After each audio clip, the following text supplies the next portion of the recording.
여러분 안녕하십니까. 6.3 지방선거에서 발생한 무더기 투표용지 실종 사태와 관련해 경찰이 오늘 중앙선관위와 지역선관위 등을 대상으로 압수수색에 나섰습니다. 이번 사태가 발생한 지 8일 만에 강제 수사입니다. 서울경찰청 광역수사대는 11일 오전 9시부터 과천 중앙선관위를 비롯해 서울시 선관위 그리고 투표용지 부족 사태가 발생한 강남구, 서초구, 송파구 등 서울 강남 3구와 광진구, 동작구 선관위 등 모두 7곳에 대해 공직선거관리법 위반 및 직무유기 등의 혐의로 압수수색을 벌였습니다. 이번 압수수색에는 경찰청 광역수사대와 국가수사본부, 디지털 포렌식 요원 등 경찰 인력 100여 명뿐만 아니라 진상규명을 위해 구성된 검경합동수사본부 소속 검사와 수사관 10여 명도 투입됐습니다. 선관위 압수수색 영장에는 이번 사태의 책임을 지고 최근 사퇴한 노태학 전 중앙선관위원장과 허철훈 전 선관위 사무총장을 비롯해 각 지역 선관위원장 등 10여 명이 피의자로 명시된 것으로 확인됐습니다.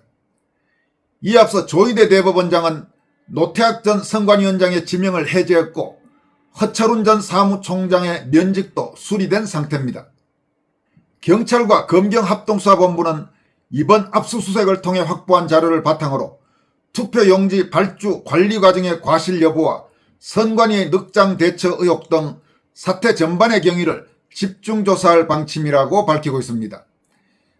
여러분, 물론 지금 경찰이나 이런 합수본 이 수사만으로 이 문제를 모두 파악하는 것은 어려울 겁니다. 무엇보다 지금 경찰이나 합수본은 현 정권 이재명 정권의 통제하에 놓인 그런 조직이기 때문에 절대로 실체적 진실을 모두 밝히긴 어려워 보입니다.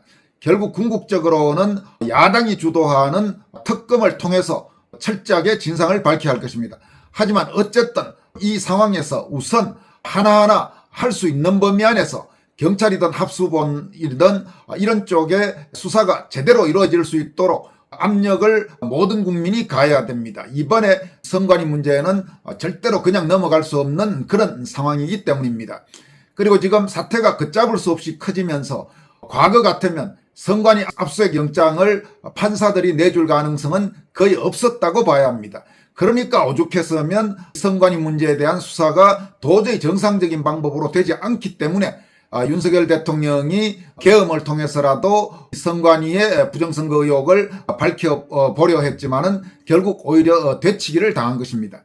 그러나 지금 이제 걷잡을 수 없는 국민의 분노가 커지면서 이제 판사들도 영장을 발부하지 않을 수가 없는 그런 상황으로, 왜냐하면 지금 판사도 그렇고 경찰들도 눈치를 볼 수밖에 없는 상황이 된 겁니다. 국민들의 분노를 의식하지 않으면 자기들이 죽을 수밖에 없다는 위기의식을 갖고 있기 때문에 아마 이번에 압수수색 영장을 발부받은 것으로 보입니다.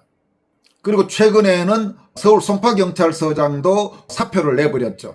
지금 전해지는 바로는 이재명이 15일까지 잠실에 시민 학생들이 해산하지 않으면 강제 진압을 해야 한다 뭐 이런 식으로 해서 하니까 송파서장 입장에서는 그 지시대로 강제 진압했다가는 나중에 자신이 어떤 뒷감당을 할 수 없는 그런 상황이 올 수도 있다는 위기의식을 느낀 게 아닌가, 그렇게 분석되고 있습니다. 서울 송파경찰서장이 알려진 바로는 전북 전주 출신이라고 하는데 곧 퇴직하는, 그러니까 정년퇴직이 임박한 경찰관이라고 합니다. 그 상황에서 무슨 영화를 보겠다고 이재명이나 혹은 정권의 뜻대로 잠실 올림픽공원 강제 해산했다가 엄청난 지금 부작용과 후유증이 예상되는 무리한 진압작전을 할 수 없다, 이렇게 판단하고 사표를 낸 게 아닌가, 그렇게 추정이 됩니다. 그러니까 이제 경찰들도 지금 이 거대한 국민적 민심의 흐름을 의식할 수밖에 없는 그런 상황으로 전개되고 있다는 이야기입니다. 한편 제1야당인 국민의힘의 공세도 갈수록 거세지고 있습니다. 장동혁 국민의힘 대표는 오늘 국회에서 열린 최고위원회의에서 서울 잠실 7동 제2투표소의 투표지 보관상자 폐기와 관련해서 사태 진상을 밝힐 핵심 증거를 선관위가 인멸한 것이라고 질타했습니다. 장 대표는 사건이 발생했을 때 중앙선관위는 국정조사든 특검이든 성실하게 임하겠다고 했는데 국정조사나 특검을 받으려면 이 사태의 경위를 설명하기 위해 스스로 잘 보관하고 있었어야 할 자료이자 증거라면서 검경합동수사본부가 뭉개는 사이에 전국 투표소 증거가 사라지고 있다고 지적했습니다. 이어서 선관위의 증거관리 부실은 단순 실수가 아니라 진상규명을 가로막는 행위라고 규정하면서 특검의 시급성을 강조했습니다. 장 대표는 선관위는 즉각 전국 투표소에 증거물 폐기를 중지시키고 합수본은 지체 없이 압수수색과 증거 확보에 들어가야 한다며 국정조사를 지켜보고 특검을 하자고 할 게 아니라 지금 이 순간에도 증거들이 사라지고 있으니 지금 당장 특검법을 통과시켜야 한다고 촉구했습니다. 장 대표는 국민의 분노에 정치가 답을 내놔야 한다면서 이 정도로 심각한 문제가 발생했다면 신속하게 선거를 무효하고 전국 재선거를 실시하는 것이 최선의 해결책일 것이라고 강조했습니다. 국민의힘은 선관위의 최근 행태가 재선거 요구의 명분을 더욱 키우고 있다면서 특검 추진과 함께 선거 무효소송 등 후속 대응을 검토할 방침입니다. 김재원 최고위원은 특검과 국조는 불법 행위를 밝혀낼 것이지 선거 전반의 부실 관리로 선거 무효가 될 정도의 상황이 발생했다고 하더라도 그걸 치유할 길을 찾아내기 어렵다면서 당에서 즉시 소청 절차를 준비하고 중대한 불법이 발생하면 재선거 투쟁에 나서야 한다고 강조했습니다. 신동욱 최고위원은 우리는 그간 부정선거라는 프레임에 갇히지 않기 위해 부정선거라는 말을 꺼내는 걸 두려워했다면서 그런데 시민들이 부정선거라는 말을 꺼내기 시작한다. 부실선거와 부정선거의 차이는 무엇인가? 이 정도 부실이 있으면 부정이라고 말하긴 어렵지만 적어도 미필적 고의를 의심할 수밖에 없는 상황이 아니냐고 지적했습니다. 한편 이호선 국민의힘 당무감사위원장은 어제까지 서울 시민을 대상으로 공동 원고를 공개 모집했으며 이를 토대로 선거 소청에 나설 방침입니다. 이런 절체절명의 상황에서도 한동훈을 추종하는 국민의힘 인간들은 장동혁 끌어내리기에 아주 혈안입니다. 오늘 국민의힘 최고위원회에서 친한계인 청년 최고위원 우재준은 소위 2028년 총선 준비를 위해 지도부 총사퇴를 공개적으로 요구했습니다. 우재준은 최고위원회에서 우리 모두 사퇴하고 다음 지도부를 위한 미래를 열어줬으면 좋겠다 이렇게 주장했습니다. 우재준은 우리 지도부의 임기는 원래 내년 8월까지라며 그러면 그 다음 총선을 준비할 시간은 8개월밖에 없고 실질적으로 공천까지 합치면 6개월 정도밖에 되지 않는다면서 차라리 전당대회를 다시 열어 재선거를 통해 평가를 받아야 한다. 불만이 있는 당원들도 승복하고 다시 하나가 될 수 있다. 이렇게 주장했습니다. 이에 대해 장동혁 대표는 선관위 사태 해결이 우선이라는 입장을 분명히 했습니다. 장 대표는 지금 대한민국에서 이 투표지 부족 사태보다 더 중요한 일은 없다고 생각한다며 여야를 막론하고 반드시 해결해야 할 문제라고 밝혔습니다. 이어서 국민의힘도 마찬가지라면서 이 문제를 제대로 풀어내지 못한다면 다음 총선은 우리에게 어떤 희망도 없을 것이라고 밝혔습니다. 장 대표는 110명의 의원이 이것이 가장 중요한 일이라고 생각하고 당분간 이것 하나에만 매달려야 한다면서 당 지도부에 어떤 선택을 요구하려면 먼저 이 투표지 부족 사태를 어떻게 해결할지에 대한 답을 의원들이 제시해야 한다고 강조했습니다. 오늘 최고위원회에서는 우재준의 발언을 둘러싸고 비판도 나왔습니다. 조광한 최고위원은 철없는 소리를 공개적으로 하는 것은 미숙한 것 같다고 우재준에게 직격탄을 날렸습니다. 그러자 우재준은 철없는 소리라니 라고 주장했습니다.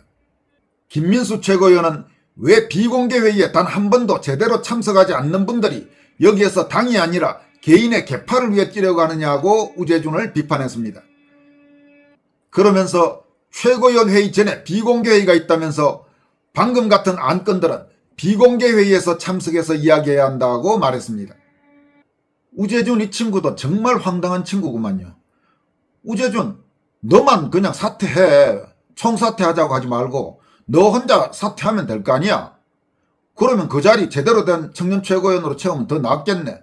왜 물귀신처럼 장동혁 대표나 김민수 최고위원이나 신동욱 최고위원이나 김재원 최고위원이나 다 끌어내리고 그렇게 하겠다는 거야. 말도 안 되는 소리를 지금 우재준이라는 이 한동훈 빠가 지금 하고 있는 것 아닙니까? 한동훈 옆에 있는 인간들이 대체로 다 이렇습니다.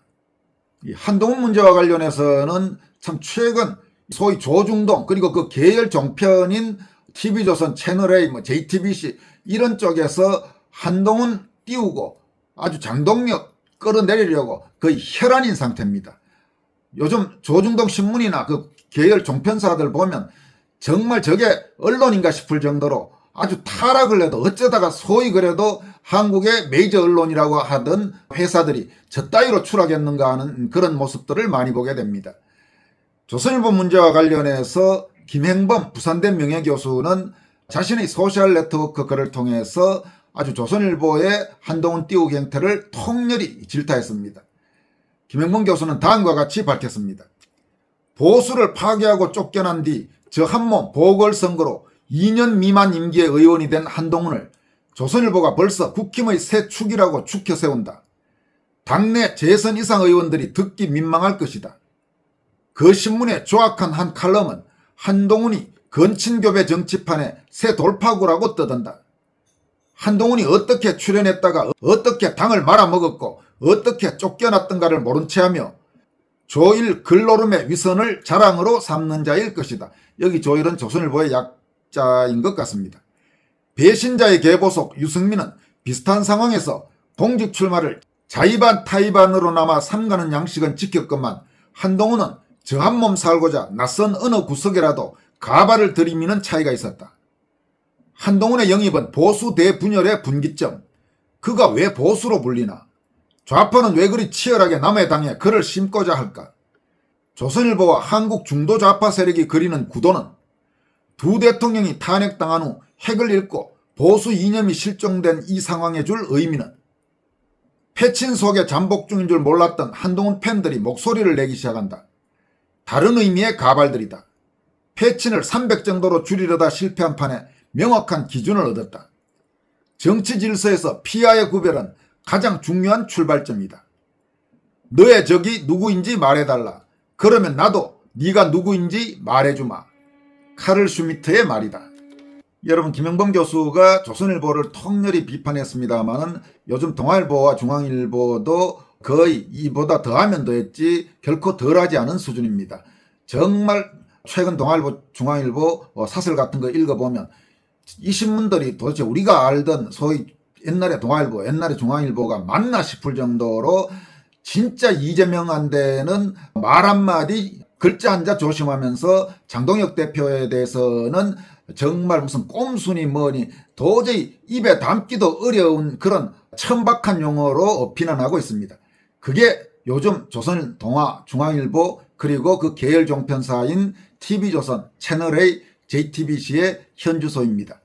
반드시 응징해야 할 것입니다. 지금까지 권순할TV였습니다. 여러분 고맙습니다.